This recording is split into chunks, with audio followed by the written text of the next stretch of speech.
Just look at how dirty this place is. Look at it. Look at how dirty this place is. Today I'm going to be reacting to more TikTok food concepts to share with you guys whether they're the real deal or no deal. So make sure you guys keep watching. Hello friends, my name is Wilson, your friend in helping you build a thriving small business and a profitable food business. In this video, I'm going to be sharing with you different TikTok food ideas so that way you can draw inspiration from it.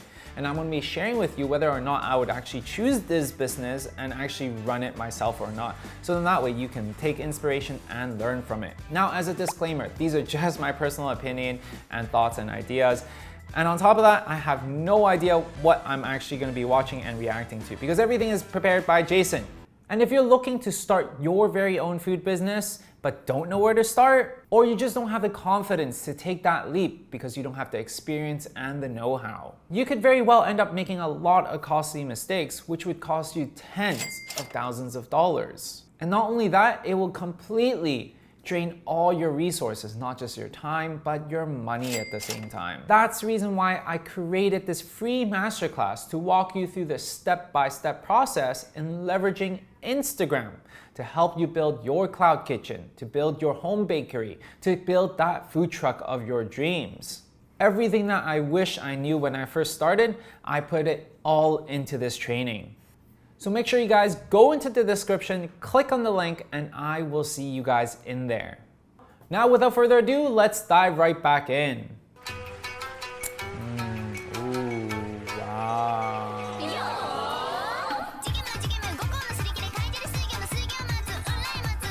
So, oh wow. Ay, this is definitely the real deal, guys. Like, actually, you know what? This is not the real deal.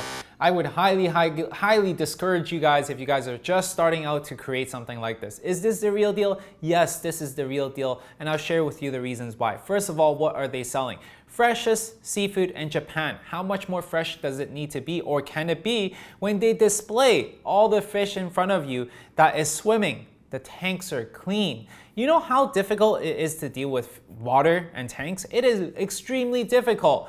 The pumps and making sure the water is clean enough that the fish is just really fresh and they're all swimming. It's a really difficult thing to do and maintain. And they're able to do this. They don't even need to say the freshest seafood in Japan. No, they don't need to say it. You come in, you see it for yourself. That is the biggest testament of the quality of the food that they're gonna get. Now, the reason why I don't recommend you to do it or even attempt to do something like this is because the cost to maintain this is extremely high. And on top of that, it does take a lot of investment just to get this right. I would highly not recommend you guys to do something like this. Something that we can learn from is their dedication. Their dedication to provide the best seafood. And what do? Have the fish fresh right in front of you, swimming, lively. That's to that extent. So what I would challenge you is whatever you are trying to do, challenge yourself to ask yourself the question, how can I do the best of your specific niche? Whether it's the freshest ice cream, are you going to create the ice cream from the liquid form, turning it into a solid form for your customers in front of their eyes? That becomes the freshest ice cream. Do something that is in your lane and challenge the status quo. $2,000 for in and out. Okay, this is how I throw a party. I bring in and out to us. Say hello, ladies.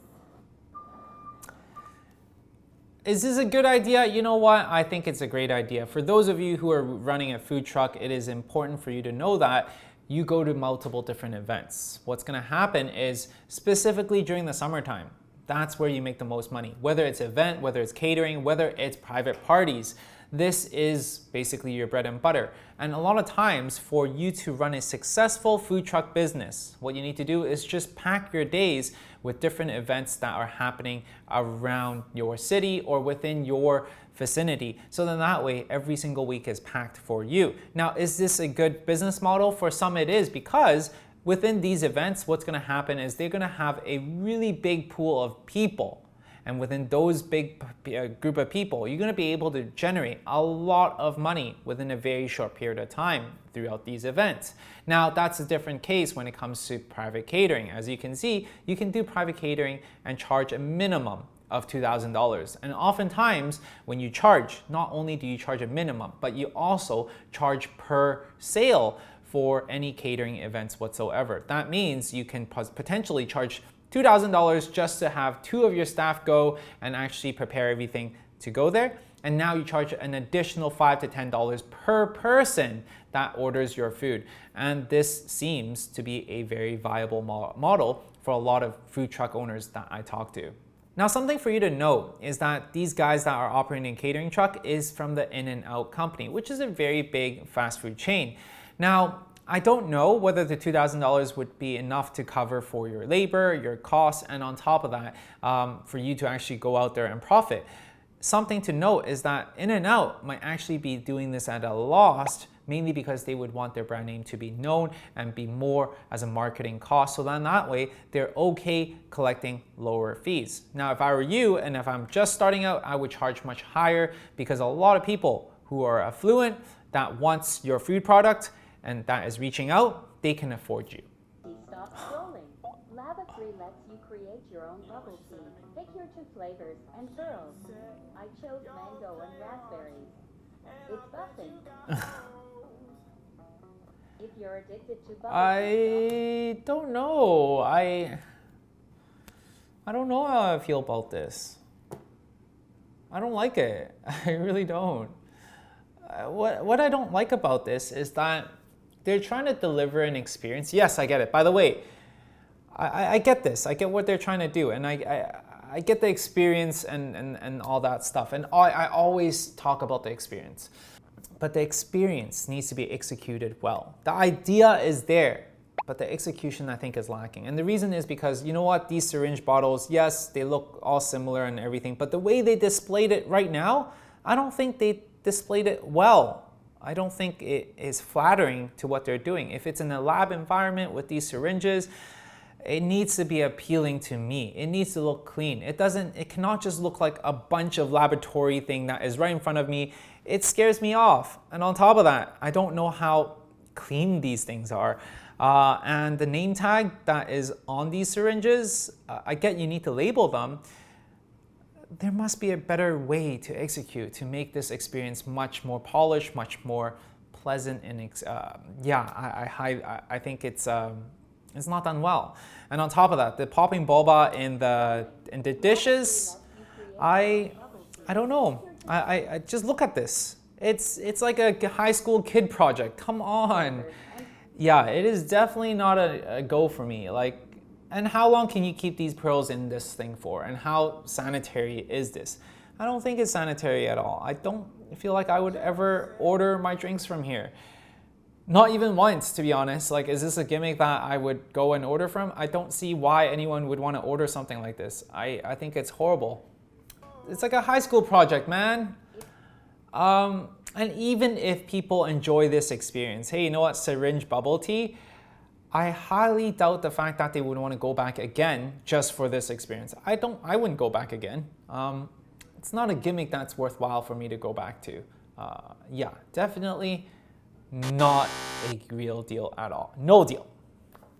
Do you have a great food idea, but you don't know how to turn it into a full-fledged food business? And you're confused about how Instagram and TikTok really works and how other people are using it properly? The truth is, if you do not have a solid Instagram presence, you basically just don't exist. And Instagram is where majority of the people out there, that's what they use to search for food that they're gonna go and eat at. And that's the reason why I created this free masterclass to share with you how you can leverage Instagram to start your very own food business, whether it's a cloud kitchen, a ghost kitchen, a food truck, or a home bakery. So make sure you guys click into the link in the description to attend the free masterclass. order some food first. Oh. Pet the sheep while you wait. Time to eat. Come with me to a Korean sheep cafe. I don't think so, man. I don't think so. I don't think so. Just look at how dirty this place is. Look at it. Look at how dirty this place is. Let alone the smell that these sheep would emit. And you're cross-contaminating it with food. I don't think it works, friends. I do not think so. Please don't do something like this. I love sheeps. But I really don't know if you can pull this off in North America, to be honest. Like, we hear about the cat cafes all the time, but sheep cafe, I really don't think so. This does not rub me the right way. And on top of that, look at how small that surrounding thing is for that sheep. And how dirty this whole place is. Like, do you really want to go just drink coffee and eat a burger looking at a sheep like this? I don't think so. I don't think so, man. This is not gonna cut it, man. Please don't do that. No deal.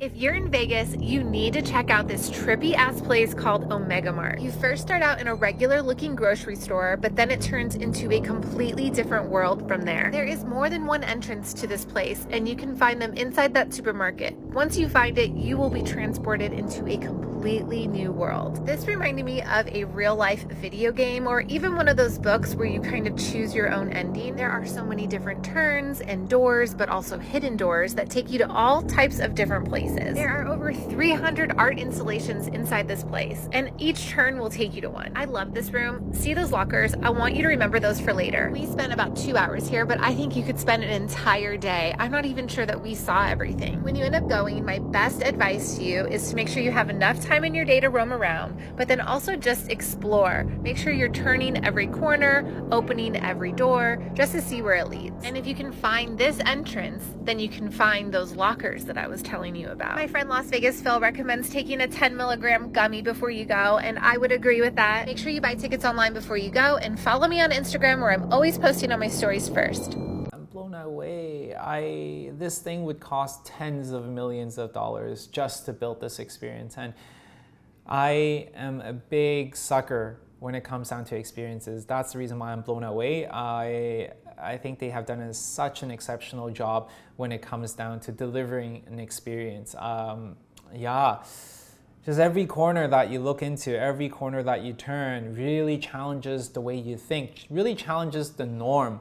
And this type of challenging of the norm really adds to the whole experience, because at the end of the day, what we experience on a daily basis is the same thing over and over again. So it's all these type of routines. And people are just not that original. And when you are immersed in a space like this, you get to be stimulated in ways that you have never thought of before. Looking at things very differently, looking at these different rooms and just exploring. Opening up your locker. Oh, you know what? It's a door. That is super cool. Definitely the real deal, but is this something that the regular Joe can actually pull off? I highly doubt it. And if you are just thinking about it, if you do not have enough funding, don't even bother. Once again, idea could be great. Everything could look beautiful inside here. But if you cannot match it up with the right execution, you're better off not doing it at all. So is this the real deal? This definitely is the real deal. 今日は自由が丘にあるジュノっていうベーグルショップを紹介したいと思います。以前のバイトは自由が丘だったけど、ジュノに来たのは今日初めてでした。Oh, I like this. ここのすごいいいポイントは What I really like about this just now is how the donuts are being displayed. Something that I really appreciate about the Japanese culture is that they pay so much attention to all the detail, especially when it comes to aesthetics. The way that the colors blend right into the background, and also the way that the donuts are being displayed right now, bagels are being displayed, is just beautiful. I would love to visit this place just by having a look at this. It's just really different, it's original, and it's clean. It's executed well. That's what I'm trying to say. When you have an idea in your mind, make sure you're able to execute it well and really commit to it. ベーグルセットを頼んだらベーグルが全部食べ放題になること。その他にソフトドリンクの飲み放題もあったよ。やっぱり一人で出かけるのもいいと思う。店内にも席いっぱいあるけど、私は日当たりがいいところに座りたかったから外で座ることにしました。私はスープセットを頼むことにして、メインのスープはビーツとじゃがいものスープで、他にはピクルスとサラダとベーグルがつきました。あとはベーグル用のディップが2種類ついてきたよ。Are they the real deal? I definitely think they're the real deal. It's so clean, it's aesthetically nice, it really appeals to a certain demographic of people. Whether or not I would enjoy eating all-you-can-eat bagels, that's a different story. I'm not a big fan of bagels, and on top of that, why would I pay 20 bucks just to eat bread? I don't think so. Now, having said that, this is definitely appealing for some people out there. The way that the idea is being executed, I think it's done really nice. They're not only selling bagels, but then they're also making it as a soup set, and that really pulls everything together. Yeah, are they the real deal? I think they are the real deal. Additional note to add, the reason why I say they're the real deal is because I appreciate the fact that they went all out to really cater to one specific demographic and the whole experience. For you out there, you might have a different food idea. It doesn't have to be bagel. It could be some other type of food idea. As long as you are committing to that idea and really serving your one specific clientele. That's what we need to do in order for us to be the real deal. So something for us to really learn from. All right, guys, so that is the wrap for the reaction on the food TikTok business ideas. I really hope you guys enjoyed this video. If you guys do, what do? You smash that like button because it shows me that you love bagels and you love fresh food and you love everything about me. Smash that like button because it shows me that you enjoyed this video, this type of content. And what do? We make more of this for you. So go ahead and smash that like button. Otherwise, guys, I will see you guys in the next video.